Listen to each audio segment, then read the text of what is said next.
Denis Mukwege, bonjour. Bonjour madame. Le 6 octobre 1996, le premier massacre se passe à l'Émirat, dans un hôpital dont vous étiez le médecin en chef, si je ne m'abuse. On est 29 ans plus tard, on a l'impression que le temps s'est figé, il n'y a rien qui a changé.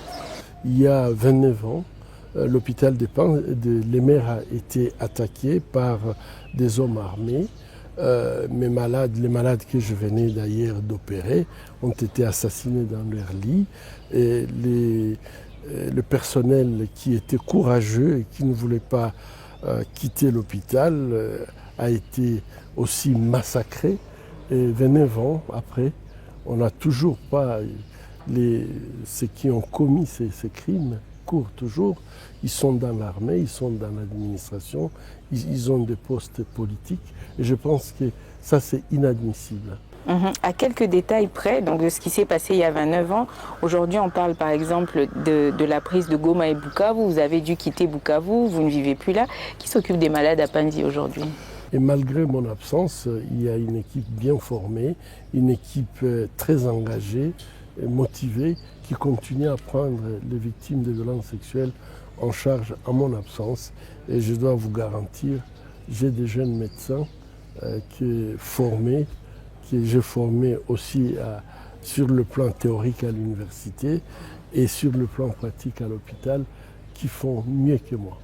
Est-ce que vous comptez rentrer? Vous pensez que c'est possible? Le Congo, c'est mon pays, et donc je crois que on peut tout dire et tout faire, mais on n'a pas de pays. Si demain, cette population, ces jeunes, ces femmes, ces hommes congolais, vous demandez de diriger une transition, vous seriez prêt?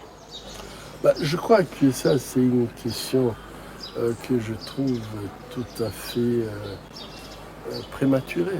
Je crois qu'aujourd'hui, nous avons un sérieux problème. Et je trouve que les hommes politiques, avant de se disputer des positions, ils devraient d'abord se rendre compte que nous sommes en train de perdre notre pays.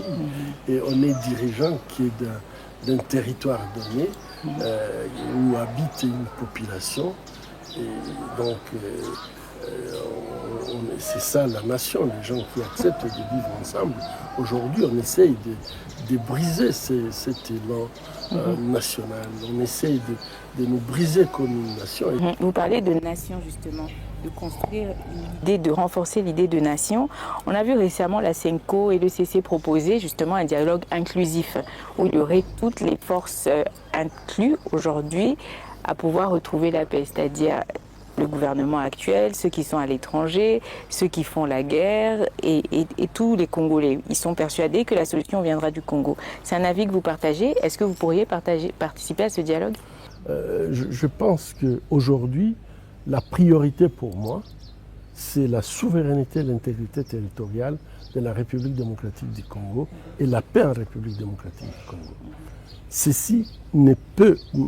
En fait, le Congo a été agressé en violation du droit international et humanitaire, agressé en violation de la Charte des Nations Unies, agressé en violation de la Charte de l'Union africaine et agressé en violation de la résolution 2773.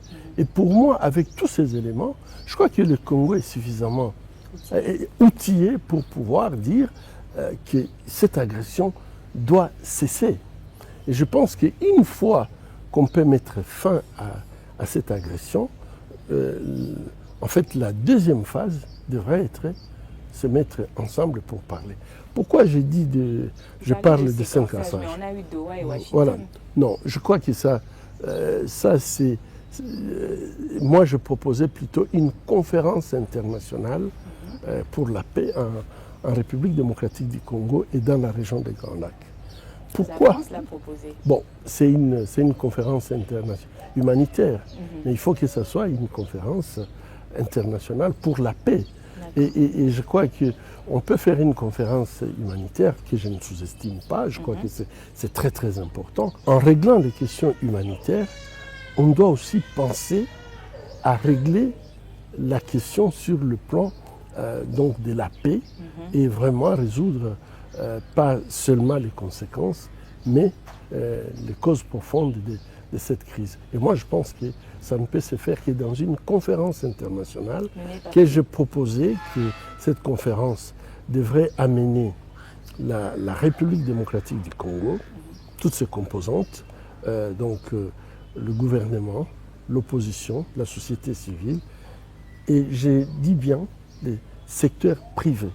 Parce qu'aujourd'hui, nous sommes dans une guerre économique. Il est tout à fait anormal qu'on puisse toujours se mettre autour des tables pour résoudre la question politique où les gens se partagent le pouvoir sans pouvoir mettre le secteur privé qui est en fait au centre du conflit que nous connaissons. Ça, c'est pour la République démocratique du Congo. Pour le pays voisin, je pensais que le cadre est déjà fait, puisque nous avons l'accord cadre d'Addis Abeba, qui a été signé par tous les pays voisins, y compris cet accord était garanti par l'Union africaine, l'Union européenne, les 5 pays du Conseil de sécurité. Donc c'était un cadre qui était solide et je pense et je continue à penser que ce cadre, on doit tout simplement les remettre sur la table pour amener tous ces acteurs. Mais ici, la différence sera d'amener aussi les acteurs privés de l'extérieur. Nous avons aujourd'hui des compagnies qui ne peuvent pas, des sociétés qui ne peuvent pas fonctionner sans les tantalium congolais. Et donc je pense que si on exclut de tels acteurs et qu'à la fin ils se trouvent dans des conditions où ils ne peuvent plus continuer à fonctionner dans leur pays, eh bien nous allons payer, c'est notre population qui va payer la facture. Et donc moi je pensais qu'en ayant une conférence internationale qui amène tous ces acteurs, n'est-ce pas, ensemble, et ici, je crois que le cadre est déjà très bien défini. Vous parliez tout à l'heure des conséquences de la guerre. On a entendu parler récemment de la RDC qui lance une campagne pour reconnaître un génocide économique. Vous avez parlé de la donne économique tout à l'heure par rapport à ce qui se passe en RDC. Qu'est-ce que vous pensez, vous, de cette campagne? Et surtout, on parle de génocide. Certains parlent de 6 millions de morts, d'autres 12 millions de morts. Là, je vous ai sous la main. Vous avez vu des gens passer à l'hôpital. Le chiffre, il se situe. Écoute, moi, je crois, je dois dire que c'est de l'hypocrisie, puisqu'on nous parle de 6 millions de morts il y a plus de 10 ans. Mais quand vous suivez l'information au Congo, c'est tous les jours qu'on tue des milliers de personnes, sont décapitées, des milliers de personnes sont tuées par balle, mais c'est comme si il n'y a plus personne qui veut compter et voir cette réalité sans faire quelque chose pour soulager la souffrance du peuple congolais. Mais je crois que si le gouvernement a pris cette option, c'est que nous encourageons. Je crois qu'il n'y a personne d'autre qui peut le faire. Nous, de la société civile, nous avons essayé de réclamer, mais on était toujours confrontés à cette limite où c'est le gouvernement qui doit normalement, qui a la responsabilité de protéger et qui a la responsabilité aussi d'aller devant les institutions internationales pour porter plainte, etc. Ce que nous savons avec certitude, vous ne pouvez pas construire la paix sans justice. On ne construit pas la paix sur de fausses communes. On ne construit pas la paix quand les autres n'ont pas fait leur deuil.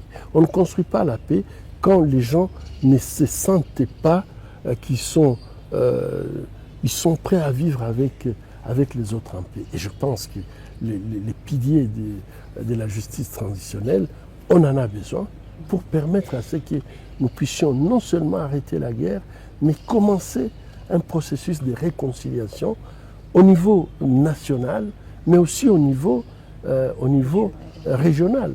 Si vous aviez Paul Kagame en face de vous, qu'est-ce que vous lui diriez? Que tous les humains s'équivalent. C'est tout. Je crois que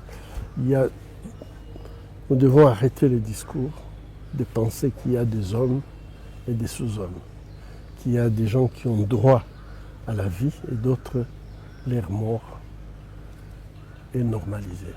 Je pense que ça fait 30 ans que tous nos projets ont été arrêtés. 30 ans de souffrance. 30 ans, on ne peut pas expliquer à nos enfants, à nos petits-enfants, pourquoi cette souffrance. Et je pense qu'à un certain moment, il faut savoir dire aux dirigeants,